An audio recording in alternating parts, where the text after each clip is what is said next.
What I want to do in this video is come up with an expression for finding the sum from I equals 0 to n of I squared. So if I were to expand this out, this is equal to 0 squared plus 1 squared plus 2 squared plus 3 squared, and we're going to keep on going all the way to n squared. So my goal is to find some type of a function that you give me the n, and I will find the sum from 0 squared, 1 squared, 2 squared, all the way to n squared. And so you can imagine that would be useful, because this might be okay if n is reasonably small, but if n is a big number, this is going to take you forever to do. So let's first study this. Let's study what kind of the input and the output of this function needs to be. So the input is going to be our n. So here we're starting with, so n can go from 0 all the way, and we'll just try up a bunch of values. So n could be 0, n could be, we could go from 0 all the way to 0, n could be 1, n could be 2, n could be 3, and we could just keep on going on and on and on. But I'll just stop there for now. Actually, let's just go to 4 just for fun. And now for each of these, let's see what the output of our function should be. The output of the function should be this thing. It should be the sum from I equals 0 to n of I squared. So when n is 0, well, that's just going to be 0 squared. We just stop right over there. So that's just 0. When n is 1, it's 0 squared plus 1 squared. So that is 1. When n is 2, it's 0 squared plus 1 squared plus 2 squared. So that's 1 plus 4, which is 5. When n is 3, now we go all the way to 3. So it's going to be 1 plus 4, which is 5, plus 9. So 5 plus 9 is 14.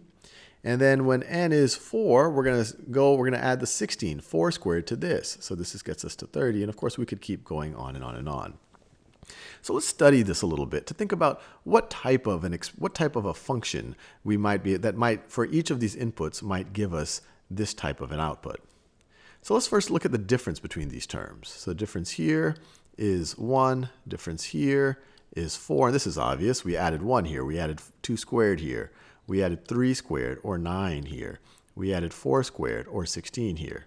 And the reason why I'm doing this is if this was a linear function, then the difference between successive terms would be the same.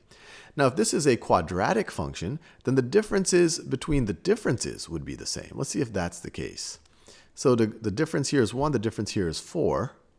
So the difference between those is 3. Difference here is 5. Difference here is 7. So even the difference of the differences is increasing. But if this is a cubic function, then the differences of the difference of the difference should be constant. So let's see if that's the case. And you'll appreciate this even more when you start learning calculus. So let's see, the difference between 3 and 5 is 2. The difference between 5 and 7 is 2. And so we keep having a constant shift of 2. So the fact that the difference of the difference of the difference is fixed tells us that we should be able to express this as some type of a cubic function. So this we could write as, this should be equal to some function in terms of n. And we could write it as a n to the third plus b n squared plus c times n plus d. And now we can just use what the inputs are and the outputs are of these to solve for a, b, c, and d. And I encourage you to do that. Well, let's first think about when n is equal to 0. When n is equal to 0, this function evaluates to d. So this function evaluates to d, but that function needs to evaluate to 0, so d needs to be 0. So I'm just trying to fix these letters here to get the right outputs. So when n is 0, this expression evaluates to d, and it needs to evaluate to 0, so d needs to be equal to 0.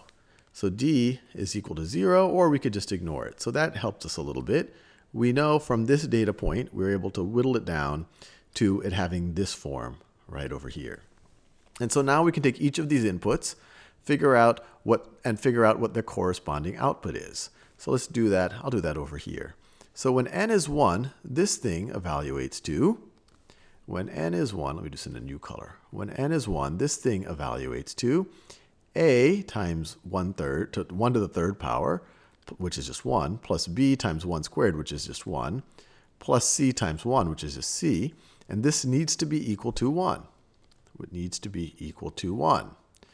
Now, when n is 2, when n is 2, we have a times n to the third. So that's 8a. 8a plus 2 squared is 4, plus 4b plus 2c needs to be equal to 5. Needs to be equal to 5. And I need to set up 3 equations if I want to solve for 3 unknowns. And so let's go to 3. So a times 3 to the third power, so that's going to be 27a. 27a plus 9b plus 9b plus 3c plus 3c is going to be equal to 14. So I've set up an equation, 3 equations and 3 unknowns. Now I just have to solve these for a, b, and c, and I will have a generalized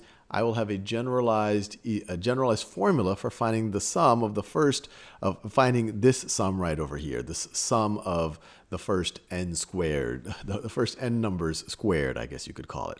So what I want to do now is I'm going to stop this video. I encourage you to try to solve this simultaneous equation on your own, and in the next video, I'll actually go and solve it.